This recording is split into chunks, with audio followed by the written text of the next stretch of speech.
Hello everyone, this question appears in class 7th NCERT chapter of perimeter and area. This is fifth question of its exercise 11.2. So the question says that PQRS is a parallelogram, QM is the height from Q to SR and QN is the height from Q to PS. If SR is equal to 12 centimeter and QM is equal to 7.6 centimeter, find the area of parallelogram PQRS. B QN if PS is equal to 8 centimetre. So हमें यहाँ पे एक quadrilateral parallelogram given है. PQRS. So in part A, area of parallelogram. So हमें given है यहाँ पे QM is equal to 7.6 centimeter. SR is equal to 7.6 centimeter and PS is equal to 8 centimeter. So in part A, area of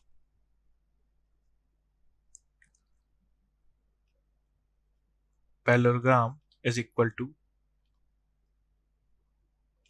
height into base. हो जाएगा A is equal to area of parallelogram को हम ऐसे represent करेंगे. सो A is equal to height हो जाएगी हमारे पास QM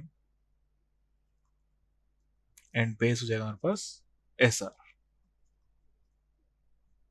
is equal to QM की वैल्यू हमारे पास 7.6 एंड SR की वैल्यू हमें गिवन है यहाँ पर आ जाएगा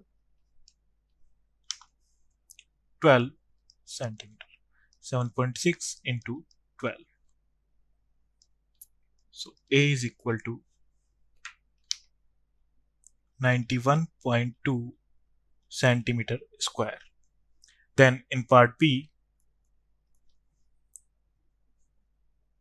हमें QN फाइंड आउट करना है if PS is equal to 8 centimetre. So QN हमें फाइंड आउट करना है. So QN हमें फाइंड आउट करना है, ये हाइट हो जाएगी एंड बेस हमें गिवन है PS 8 centimetre. So area of parallelogram is equal to height into base. So हमने फाइंड आउट कर लिया है 91.2. हाइट हमें फाइंड आउट करनी है. सो हाइट हो जाएगी हमारे पास यहाँ पे, हाइट है QN एंड बेस हमें गिवन है PS.